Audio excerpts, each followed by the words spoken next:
Assalamualaikum warahmatullahi wabarakatuh. Perkenalkan, nama saya Fajriani Asri dengan NIM 19010070. Saya mahasiswa jurusan Bimbingan dan Konseling A1 2019 IKIP Siliwangi. Di sini saya akan menjelaskan mengenai krisis identitas diri. Tetapi sebelumnya kita bahas terlebih dahulu. Apa sih identitas diri itu? Mari kita bahas sama-sama. Menurut Sadan, identitas diri adalah kesadaran individu untuk memberikan arti pada dirinya sendiri dan menempatkan diri secara tepat dalam kaitannya pada konteks kehidupan.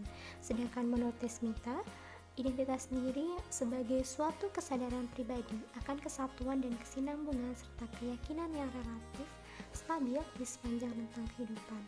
Jadi dapat disimpulkan bahwa identitas diri merupakan suatu kesadaran yang utuh di mana individu dapat menempatkan dirinya dan memberikan makna pada konsep diri yang positif serta keyakinan yang relatif stabil dan berkesinambungan. Lalu, apa sih krisis identitas diri itu? Yuk kita bahas sama-sama. Krisis identitas diri merupakan suatu masa di mana seorang individu yang berada pada tahap perkembangan remaja. Nah, jika individu memiliki hambatan di dalam tahap perkembangannya, maka akan menimbulkan berbagai permasalahan sehingga sulit dalam menentukan identitas dirinya dan terus-menerus bertanya tentang siapa diri mereka yang sebenarnya. Nah, biasanya kondisi ini muncul ketika seseorang tengah mengalami perubahan besar di dalam hidupnya. Penyebab krisis identitas diri yang pertama faktor internal, yaitu lemahnya kepribadian yang dapat menyebabkan timbulnya tingkat emosional yang labil sehingga tingkat toleransi stres relatif rendah.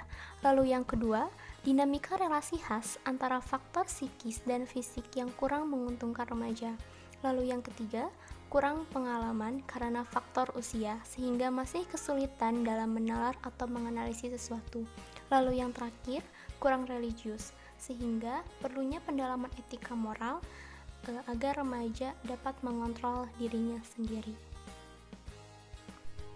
Faktor eksternalnya yaitu ketidakharmonisan keluarga, orang tua yang terlalu menekan anak, perselisihan antar saudara, pengaruh pergaulan, serta perceraian orang tua.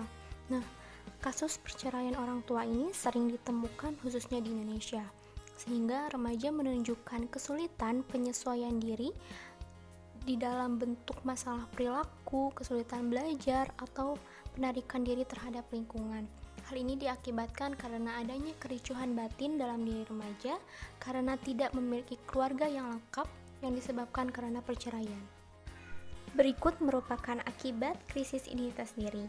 Nah, semua permasalahan tersebut perlu ditangani dengan baik, baik itu oleh orang tua maupun oleh guru di sekolah, sehingga tahap perkembangan remaja bisa berjalan dengan lancar dan tidak menimbulkan permasalahan yang lebih serius.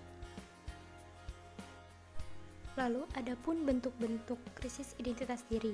Yang pertama, depresi yang seringkali diekspresikan dalam bentuk perasaan murung dan menarik diri terhadap lingkungan. Lalu yang kedua, kenakalan remaja, dan yang ketiga, penyalahgunaan obat, bahkan penggunaan narkoba oleh remaja. Lalu, bagaimanakah solusinya? Yuk kita bahas.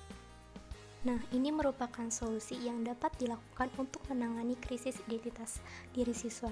Nah, di sini peran guru sangat penting, khususnya guru BK dalam menangani krisis identitas diri ini. Guru BK dapat melakukan konseling kelompok dengan pendekatan kognitif sehingga siswa dapat menyelesaikan permasalahannya dengan mengubah cara pandangnya dan bisa saling sharing pengalaman terkait dengan permasalahan yang dihadapi. Sekian pemaparan yang dapat saya sampaikan. Mohon maaf apabila ada kesalahan. Wabillahi taufiq wal hidayah. Wassalamualaikum warahmatullahi wabarakatuh.